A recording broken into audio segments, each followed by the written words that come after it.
when I was 14 and my two younger sisters were 13 and 12, we played a lot of weddings on the harp, which is crazy that people would entrust these high-end weddings to us to play. Howdy, folks. Welcome back to the podcast. Today, Katie and I once again get to respond to some of the questions that you have so thoughtfully submitted to our question submission section of our website. And if you are interested in submitting any further questions, you can check the link below. I do want to say thank you to all of those that have left recent ratings and reviews on iTunes or Spotify. We don't get to interact with all of those, because it's like a one-way conversation. You leave a review, but we do go over there and read those, and they mean so much to us. And not only that, that actually helps our podcast grow as well. So the more ratings and reviews we have, the more iTunes or Spotify prioritize our podcast in their algorithms, and they show it to more people so that other people can discover it. But really, the way that our podcast has grown the most has been by you guys sharing it with friends through, text message or sharing it to a social media platform. So thank you so much to all of those of you that have done that. And if you have a favorite episode from the past or something that's recent, we would love it if you shared that with a friend. And then if you watch our podcast on YouTube, if you hit the like button or subscribe to our channel, that helps our podcast grow as well. So with that said, thank you. That's what I'm saying, is thank you. And now we will get this thing rolling. The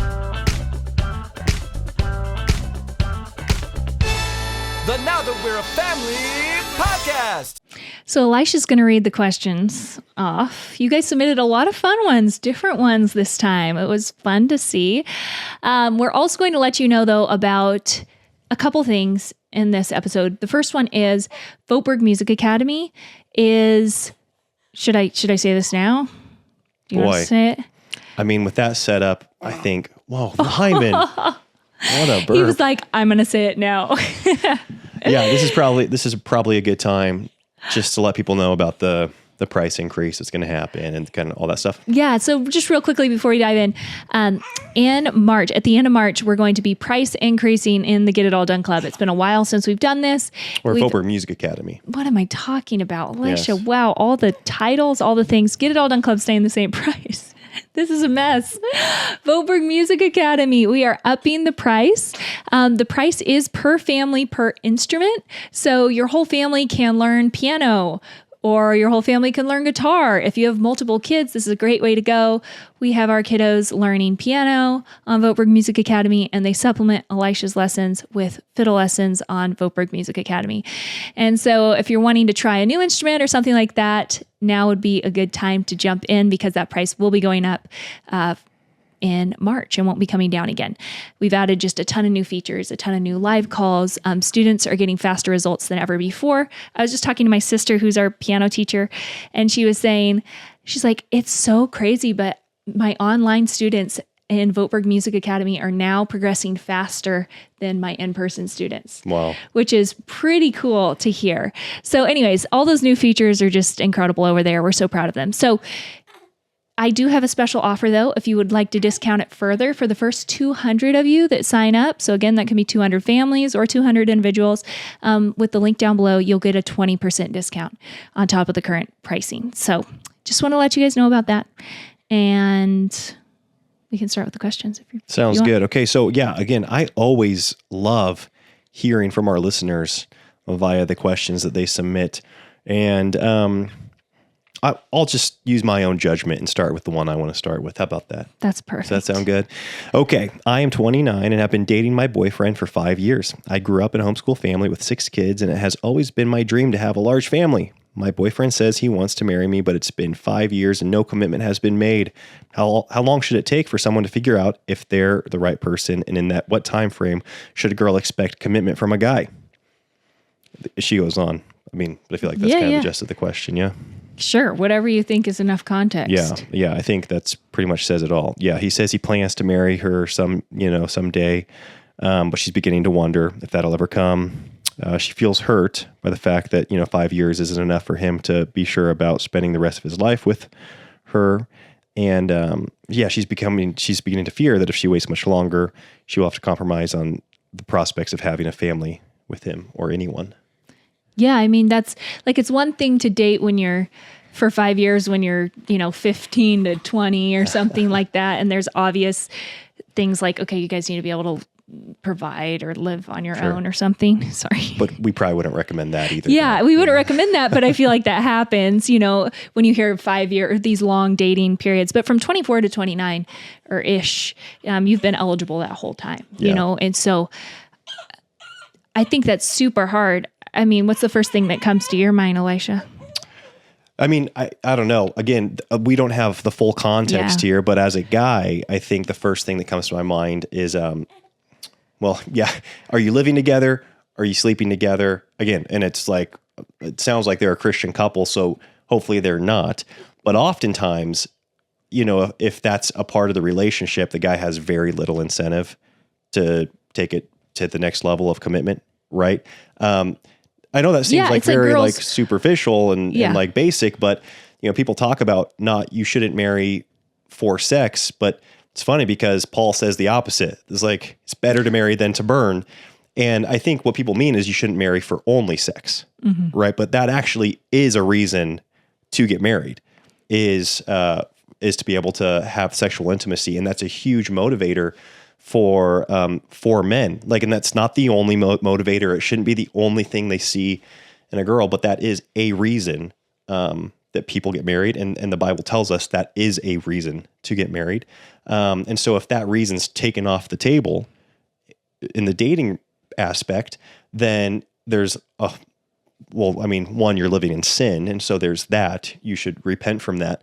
And so again, that's not knowing the full context, but that's always just got to cover that base. Yeah, just cover that basis. Yeah. And so, but assuming that they're a Christian couple that's, not living together and they're honoring the Lord in that aspect, I do think that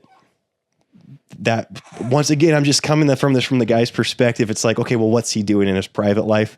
If he's not motivated to get married for the sake of, not just the sake of sex, but again, I'm just bringing it back to this. It's like, well, what is he doing? Does he have a pornographic addiction? Is he addicted to pornography?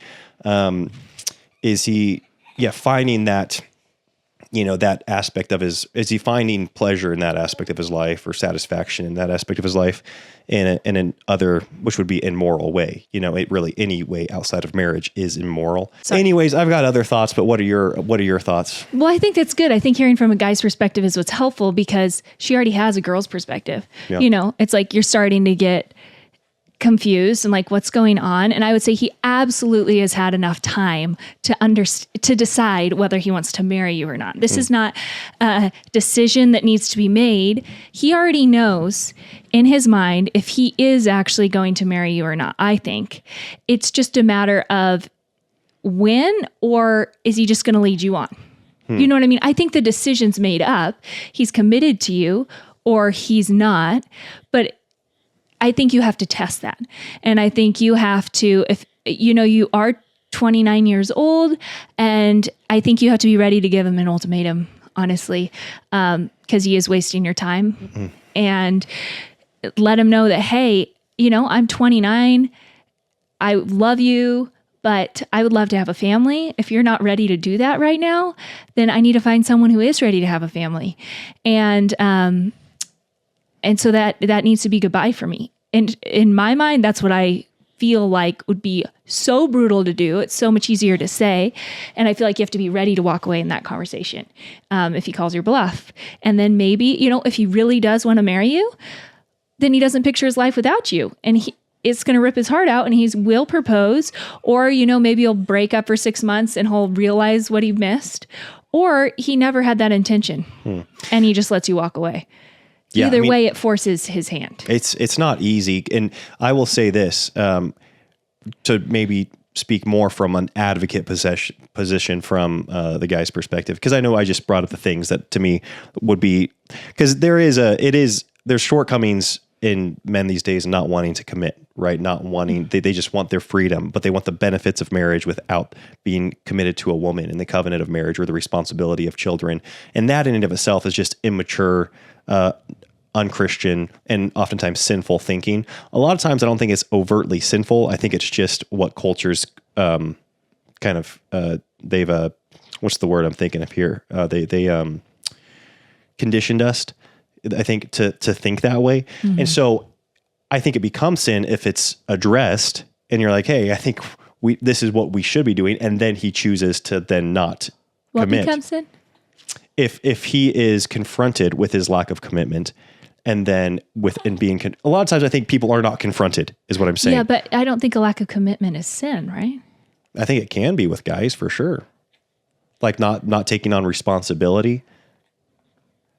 Maybe. I don't know. I've never heard of that.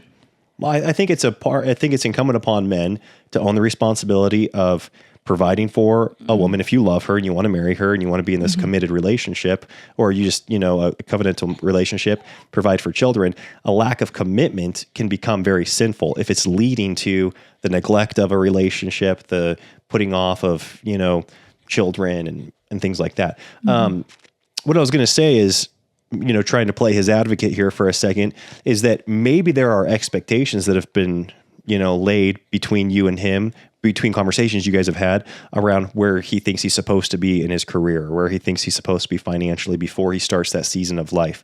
And so maybe you guys are not, committing sexual sin or fornication. That's not a part of it at all. And he's just thinking, I got to get this part of my life together. And maybe he actually doesn't, have other areas of life where he's, getting sinful, sexual, satisfaction. And he's just trying to get his life together, whatever that means to him. I think that's worth having a conversation for, because I know I certainly put a lot of pressure on myself. I wasn't 29, but I was 25. And I thought for sure, like, I need to have this, that, and the other thing in place before we get into marriage and before we're ready to have kids. And so again, that could be the conversation. I don't think that's what it is at that point, but I do think it's probably worth having that conversation. Yeah, and I would say even if it is and he's not willing to overlook that, like, how much do you want to be with this guy, I guess? Do you want to get married and have a family with him, or like, do you want to be able to have a family or do you not? Because it might take him 10 years. Some guys are really slow movers, and that's just the way it is. And so potentially if this is really hurting you or irking you, this won't go away in marriage either. Yeah. He's a chronic slow mover if he's not ready to get married at this point. And for whatever reason, or a perfectionist or something. And so like those traits aren't going to go away either. You're going to be waiting on this guy your whole life. Right. If he's a really good guy, he has the best intentions, nothing's wrong, he's just slow and perfectionistic, I mean, that's a red flag right there. I just don't think there's any situation where you've made your requests known. He knows everything about you. He knows, there's not like there's these huge question marks. You've been through the seasons together. So, and we know guys like that too, honestly, that won't commit to a girl and just date and date and date and date and date and date. And then they break up and then they do it again to another girl and they just can't commit.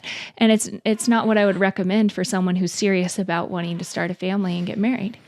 Yeah, dating is, man, aren't you grateful we're married? Oh, I know. I'm so sorry. I feel for dating is not fun, especially when you're a Christian and you've got this, you want to honor the Lord with your body, with your thoughts, you just want to walk in integrity. And then having that desire to have a family, because you desiring to be a mother and have a home is such a good God-given desire. And it's something that is God honoring when I think pursued in an appropriate manner. And so I just really do not, I don't know. It's so easy to armchair quarterback dating relationships, but then it's like, well, I know I didn't do that very well when I was in that position. And you look retrospectively and it's like, dating was really clunky for me and I'm really grateful. We got married like that. When we look back at our dating life, it's not like, oh, what a good time, or like, that was so fun, or I was so wise, or I had such good discernment, or I was so mature. I don't have any of those thoughts in regards to I guess the only thing I can give myself credit for is knowing that I really liked you. And it's like, I was spot on there, that you were worth, pursuing and doing anything I could to win you. But it's easy to armchair quarterback these things. But at the same time, it's like, oh boy, that is tricky. So, but that said, I do think the sin thing for men, I think, is always what I point to.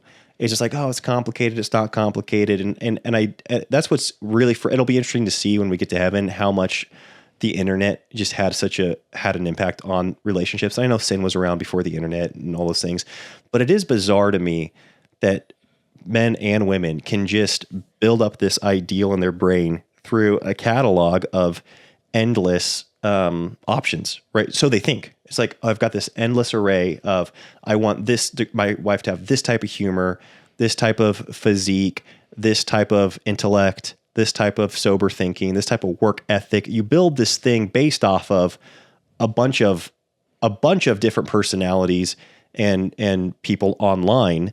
And that are really good at that one thing. Yeah. And so you want all of those key features in one person. And what's great, like, I did get that. So that's great for me. I was going to say, as you're saying that, I'm like, I think I got my key points and looks and intellect and humor and provision. The point is, whenever people talk about like, well, you need to compromise, it's like, yeah, you do, but at some point, but you should still be excited going into marriage. Yes. And so it's like, oh, did you compromise? And it's like, well, I mean, I guess if you like went to like a certain thing that, maybe I couldn't even find where I compromised on, but I'm sure there was probably something that I had to overlook, and maybe overlook is probably a better term than compromise. The fact is I was stoked out of my mind on our wedding day. And I've only increased in my excitement towards our relationship. And so I'm saying this all to say, in regards to our perspective on marriage, you should be excited to get married to the person, but then you also have to have realistic expectations, I guess, with what human beings are and and that's just going to be different from person to person, right? Like once, I don't know, it's just so easy to armchair quarterback. And you'd be like, hey, get over yourself. Your ideals are so high and they're unrealistic.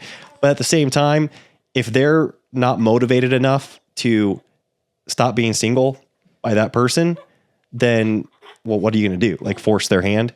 And so I say that you have to force their hand to see if they are unmotivated enough or motivated enough to get over that person. I agree. He sounds like he has you in his back pocket, and he knows that. And so he's just in there for the long run. And that's the comfortability you want in marriage. You want that, like, hey, she's on my side no matter what, no matter who I am. But that's not what you want in a dating relationship. There needs to be scarcity there. There needs to be edge there. It's just the way God designed it. Exactly. And if it's already vanilla and boring to him and he's just existing and perfectly comfortable coexisting, that's just not a relationship you want. Yes. I was saying that just like as a general theme for Christian dating. In this instance, I think you really need to force his hand. Be like, what's the deal here? And as a 29-year-old, and you've got 5 years invested into this relationship, so I'm sure that's crazy overwhelming to think about, moving on from and starting over. And I don't think it's easy at all. I think it's, heartbreaking and all those things. But big picture, like you got to think down the road, and the short term, and it is short term on some level, the pain and discomfort and the heartache. On the grand scheme of things, it's short term, right? It feels like forever when you're in the midst of it. But that 5 years is just a crazy long time. Yeah. I just have two things to say. One, don't ever have your boyfriend listen to this podcast. He's going to hate us. Like, what are these people talking about making you so discontent? So anyways, I do feel like it's easy to armchair quarterback. I don't like being in this position. So we're just saying this information, not knowing you and not knowing your boyfriend, just with what this listener shared. And so I would encourage you. So yeah, take our advice, but take it with a grain of salt. Okay. And then go to people in person that know you both and get their advice. I don't know if you have parents in your life or in his life, people who know you at church, longtime friends that have known you for a really long time, his longtime friends. Maybe talk to them. I mean, they're probably your friends too at this point, and be like, hey, is this normal behavior for him? Get other people's opinion, maybe in person too, specifically older, wiser counsel.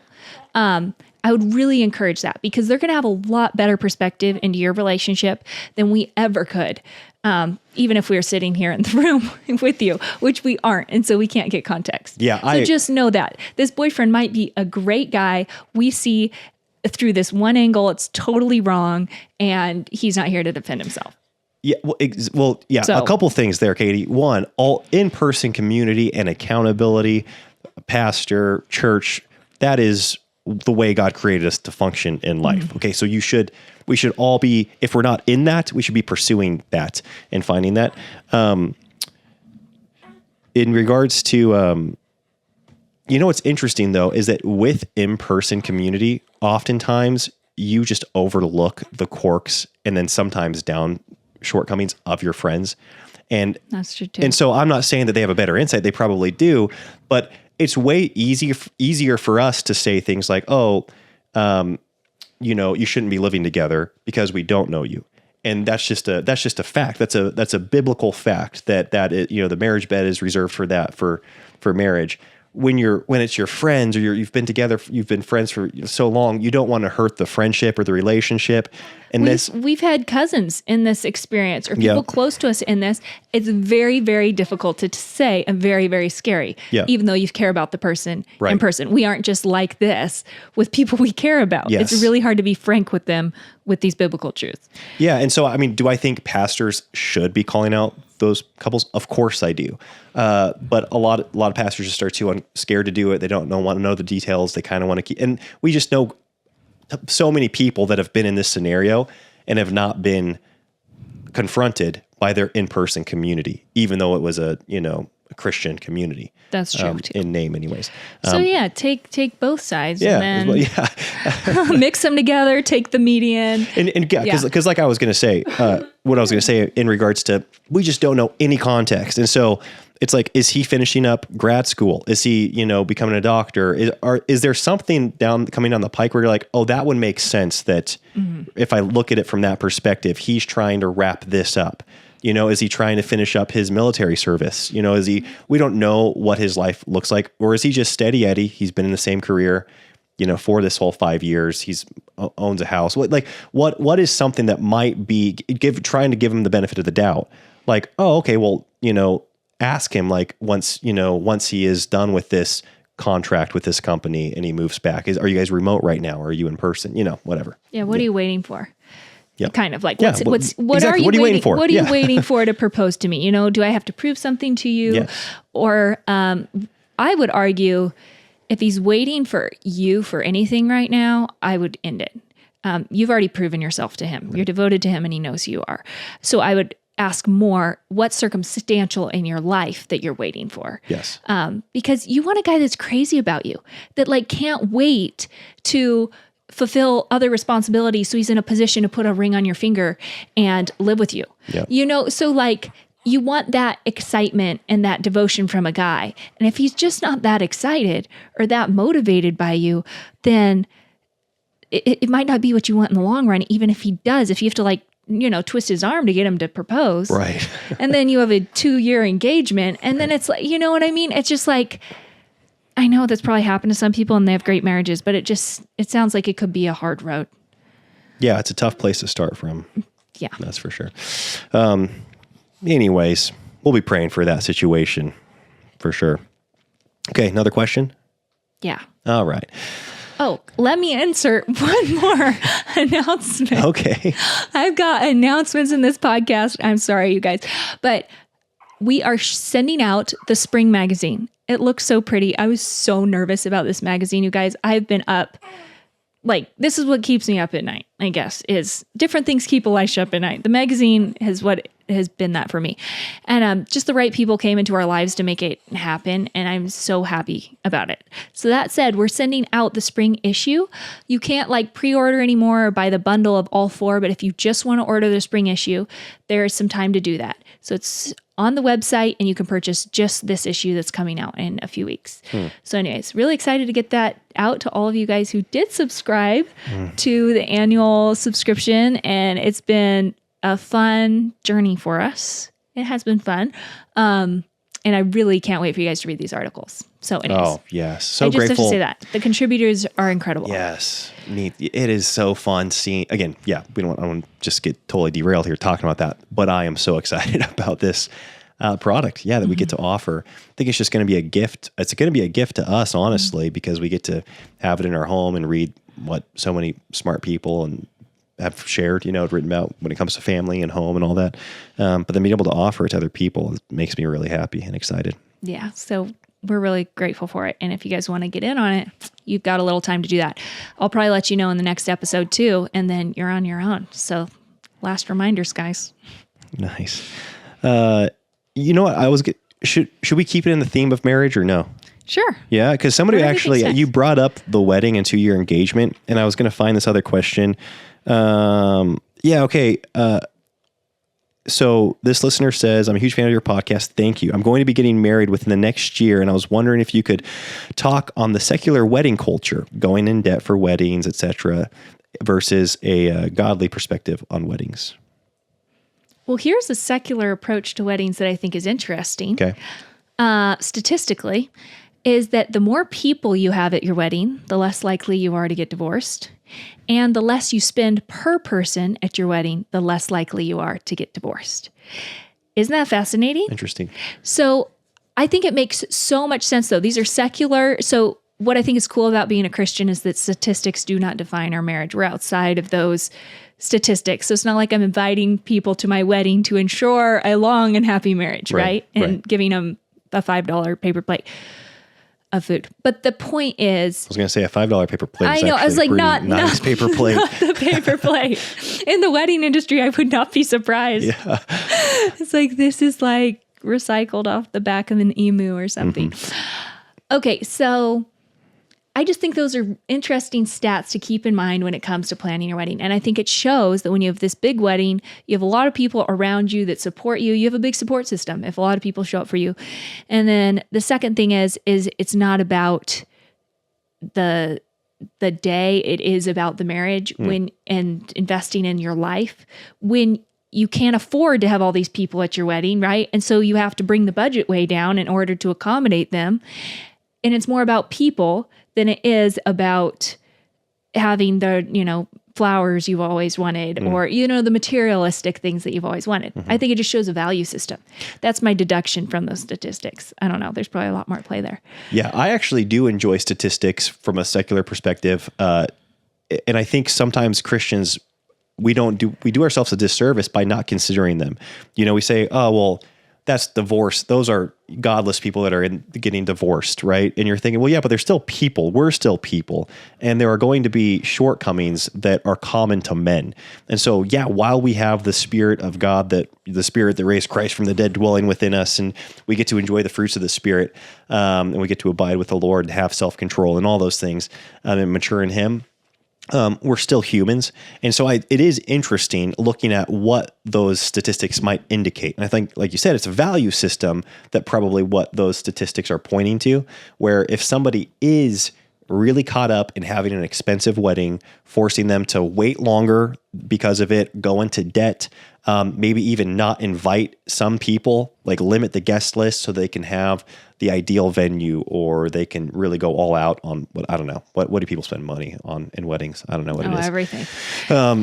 And I was just trying to think of an example. Yeah, I don't know, like the chair covers, the napkin ring holders. Sure, flying in your favorite photographer. Yeah, there you go. Yeah, out of country or something. Yeah.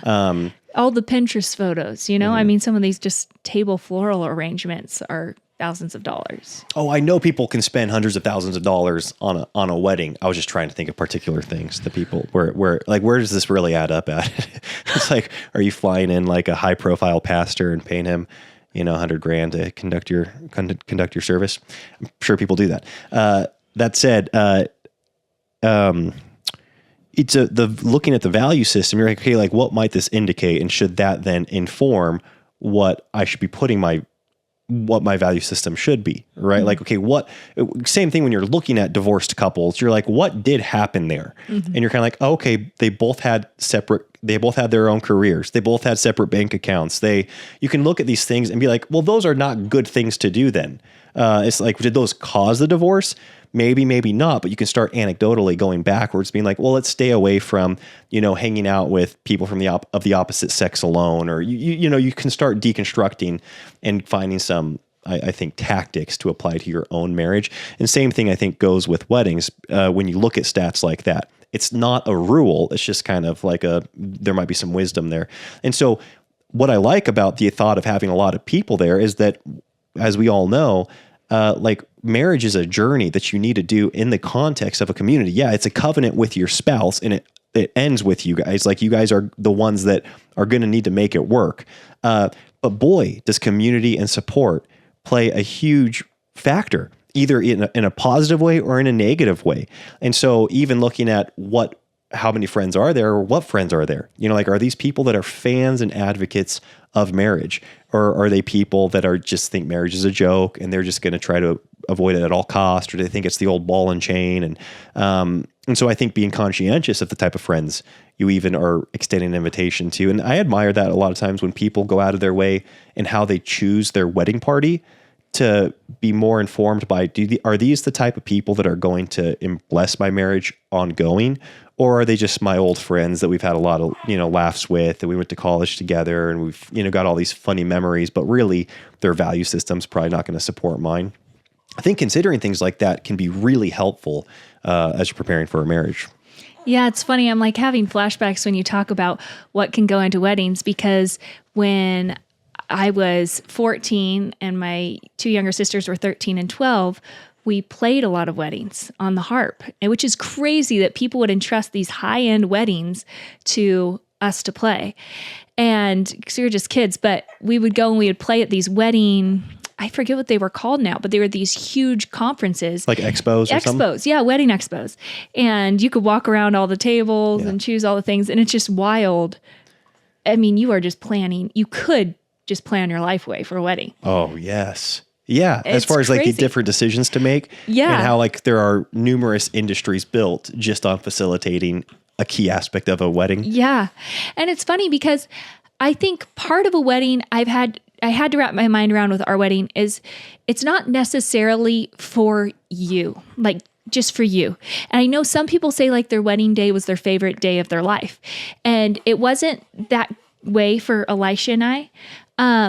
And part of it was just, there was a lot of things that we mismanaged and we needed to get better at with managing all the people at our wedding. And oh yeah, a lot was just immaturity. Yeah, we didn't know how there were so many different things, and it was really overwhelming to us. And also we did plan our wedding in 2.5 months, so that's probably part of it. But I think that there is this element of like, it is for all these people to get to celebrate with you, and it's a joy for them. And so like, that's why like planning a destination wedding, I wouldn't recommend, because there's a lot of people that would love to be there to support you and that are going to be excluded by the cost or the location or things like that. And so I guess planning a wedding that you're going to be able to just allow people that want to support you, I would encourage that. And the other thing is, when it comes to your wedding, what was I going? Oh man, I totally lost my train of thought. I like that you thought. No, I like you saying it's not really just about us. I think, and now I don't know what the fine line is there, because I think you and I would go back and forth throughout that 2.5 month time period of planning our wedding. I'm prone to doing this anyways. It's like, okay, I'm going to check out and just do what everybody else wants to do, because honestly, I just want to get married, and so like whatever you say, sure, okay. And I think that's probably a common, reaction to a lot of men. But then you were forced to do the same thing too, right? Because there were so many people to consider, where you're like, well, I'd like it this way, but then there's other opinions, and you want to honor those opinions. And then you think of who's actually paying for the wedding, and then you think of all the people that are going. The amount that the extent people went to come to our wedding and support us is humbling. So humbling. It is bizarre. Like now that I'm a father, and now that we're a family, and people that we love are getting married, and we're thrilled to go support them, I realize this is also a logistical challenge, right? Just showing up, and the people that were buying plane tickets and flying across the country, they were taking multiple flights, right? Because we were getting married in Bend, Oregon. There's very few direct flights to the Redmond Bend airport here, and so people are taking multiple flights to get here, and then they're getting hotels. They're here for a few hours to celebrate this thing with us. It's really humbling, and I think we had that perspective a little bit. And I think it's a good perspective to have in regards to, you want to honor your parents, you want to honor your grandparents, you want to honor your guests and show a heart of gratitude towards them. Even though, yeah, they are there to support and celebrate you.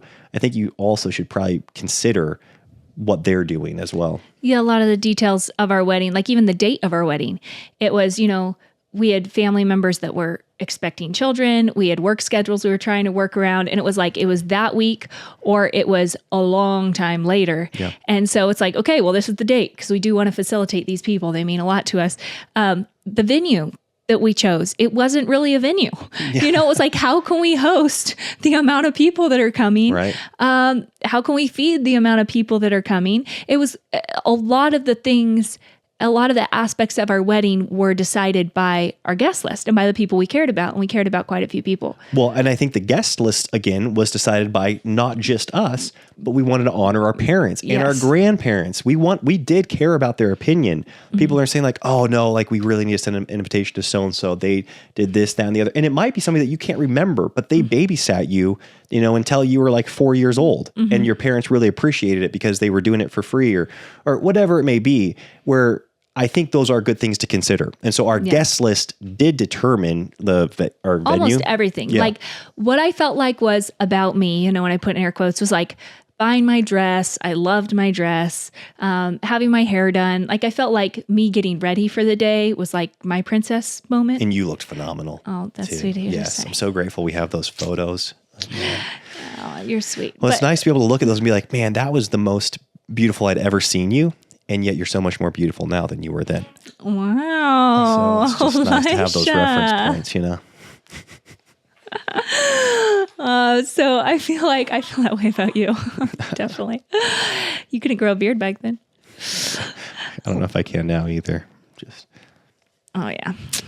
But so anyways, I think those are things to consider. Like if I could go back and do our wedding again, like a big part of me would just want to like go to a church, skip all the logistics, and have both sides of our family there. That's very tempting. But I do think sometimes the hassle of the logistics is a blessing to everyone else. And I'm not saying I was like this altruistic person when it came to our wedding. I'm just saying, looking back, I see the benefit of letting some of the ideals go. So, I think I had 14 bridesmaids in my wedding because I have 7 sisters and I think they were all family. Your family, my family. Right. Maybe Rachel. I had one friend. Yeah. But that was really important. So even like bouquets, we did like a single rose and it was elegant and it was beautiful, but it was like, we weren't going to do these big bouquets for everybody because there were so many people. And so I don't know, I feel like a lot of what you have can just be, you have to go with your gut. Maybe you have to go in. I'm not saying it's a sin to go into debt for your wedding. Because maybe you have to go into debt. I don't know how much money you have. If you have $50, you're probably going to have to go into debt, Is your family, are they able to pay for it? Are you paying for your own wedding? Like there's so many logistics, but I would say at the end of the day, you're building your life with a husband and you want to have this rock solid foundation that's going to last you for years. And what's going to support you in your marriage is going to be the people. And that's all I can really encourage you with. It's not going to be the hairpiece or the what food you served or what plates it was served on. That's not going to support the long-term goal. Right.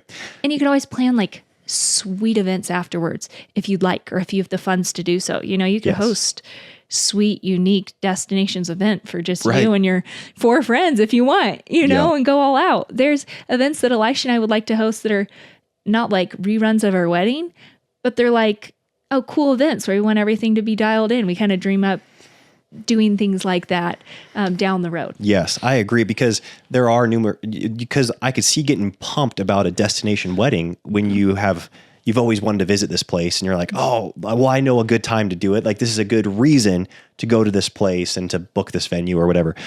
Same thing with the type of dinner you want to have. And you can compile your list of all these, like you said, bucket list things for your wedding, and then maybe just build those into your life. Where you're thinking, okay, maybe this isn't the wedding day, but it is a fun trip to be able to do in the future with some very close friends. And then maybe we can have this type of dinner. And in fact, we're actually hosting it and it's a Valentine's Day, dinner for everybody at our church. And they remember it because we had these place settings or whatever, Or have the private chef. Or, yeah, exactly. Whatever You brought the private want. chef Like, in for that. Chef. Life's long. It doesn't have to all dump on one day where you're spending multiple, hundreds of thousands of dollars. Yeah, I think it adds so much stress. If anything, I'm with you. I would want it simpler versus more, like as simple as possible, but still considering the people, right? There was an element, it was just going to be complicated because of the people, the number. I mean, how many people did we have? 700, 800? Or Well, ours was small because neither of us live local to our wedding because I moved around. So we didn't really have a home. So Bend was the most home we did. And it was out of your hometown. That's right. So I think it was only about 500. Whereas like Elisha's siblings in his hometown were around 1,000. I think one of them had 1,200 people at their wedding. Yeah, those are huge. So, I mean, compared to your siblings, it was like, But I think 500 is very still big manageable. for when you're feeding those people and finding a venue and all of that. I can't believe all the people that showed up. That's for Yeah, sure. I'm the way just people humbled when traveled. I look back and I'm like, wow, they were newlyweds or they just had a baby or they Yes. were old or like Yep. they hardly knew us. And it's just like, yeah, it means way more now being Same. 8 years married than it did on our wedding day. Absolutely. Yeah. And I'm with you. I, in hindsight, well, actually, I'm grateful. Basically, as Katie said, we don't look back on our wedding day and be like, wow, that was such a blast. I don't think either one of us had fun on our wedding day or leading up to our wedding day. And I will say that's unique to us. Okay. There's so many people that love their wedding days. I'm not saying you can't love your wedding day. I think you should try and you should. Oh, yeah. If you can, right? Yeah. But I think in hindsight, I would have put less pressure on it and been like, you know what? All these really awesome things we can do throughout our life together. And I think it might have reduced some of the stress for me, and it would have made it a lot easier for me to just care about the people that were there, not stress about whatever, the photos or the food. Or, I think that was part of the problem actually was Elisha does care about people. And so I think seeing all these faces come in, I think you understood, you were a little older, more mature and just wiser. And you did care about everyone showing up. And so I think that was part of our disconnect on the day of the wedding was I didn't have that same perspective. I was a lot more selfish and just thought, this is all about me. Why aren't you just looking at me and talking to me? Whoa, I And don't think you're that extreme. I mean, I feel like looking back though, I wasn't like going into the event being like, all these people that I love are spending so much time and effort and money to come here and support us. How can I show them I love them and appreciate them? I was like, this is my day. I had a very, I think, secular perspective. And so I think I was very disappointed in Elisha's split energy going to, the bridal party, going to longtime friends, visiting with people Sure. before and Family. after. Exactly. I think I was frustrated by that. And then we weren't real connected in the moment because I wasn't on his team doing that. Because now like we'll go to events and we both have that perspective, Yeah. Again, I don't think I communicated very well with you. And obviously, I wish I would have given you more. I wish we just would have talked about it more upfront. Yeah. Because I actually do. I do care about those people, right? And I do think there is an element where I'm like, yeah, these people that flew and spent, so much money. I wanted to make sure I went to their table, and said hi to them or went and talked to them. And I didn't want that to be at the neglect of you, because there were those things too, where it's like you needed food. We were just different. I think at that point too, I didn't realize how like your blood sugar situation was so much different than mine. And so you can go back and we can point out the details, but we don't need to. We don't need to It's like point out that James Cleary quote that Adam, our brother-in-law, just shared with us the other day. And what was it? Oh boy, put me on the spot. I don't remember. I remember the context. It was so good. Like a decision is a decision is not necessarily good or bad when you make it. It's what you do after the decision that makes it good or bad. There He said you go. it way You better. crushed it. No, that's and it goes on to say that it's what you make. I'm gonna get it and like we'll read it probably eventually on the podcast. But it's what you. Oh, blast. Elisha. Okay, he goes on. There. What was I talking about before? Because there was something I actually wanted to say. Oh, the wedding when we were on different pages. Yeah. Often you don't know how to make you. It's so easy to look back in hindsight and go, "Oh, I wish I knew what I did, and I would have made a different decision." But the only way that you would have known that is by living through the decision. The way that you did. So obviously the only way you have the hindsight, the way he said it is a lot more profound, but the only way you have the wisdom that you have now and why you would make a different decision is because you learned it through that Yeah, decision. right. So it's like we both interact differently with each other now in social settings because we experienced that on that high level. And it happened to be on our wedding day where we Right. had just major miscommunication and were detached and had different expectations. But now when we go into huge rooms of people, which we do pretty consistently in big groups, we both know like what the other person's thinking, we're a what the team. other person's needs are, because we had such a fail that day and we're able to talk through it over the years and be like, how can we make this better? Nice. So I think that it's, again, we were building a life Right. and God had that for us that day. Yep. And it's given us an incredible communication foundation for social events going forward. So Wow. What a win. Hey, look at you. Wait, that was awesome. That's Turn the that first into time. I'm turn like, it into a win. what is that? How I interpret my past? Yeah, exactly. Because I think I've always Yeah. been kind of frustrated at our wedding, but I've recently just that, like, I feel like gave me the context to be able to frame that and be like, Yeah, no, you're this choosing is actually really yeah, cool. You're choosing a better past. Yeah. Exactly. Well, we should wrap this up. The kids are getting restless out there. We did 2 questions. Oh, 2 questions and some nice little commercials in the middle of them. So, I don't have any more commercials for you guys. I know you're here for those. folks, thank you all so much for listening. We'll talk to you next time. Bye-bye. Bye.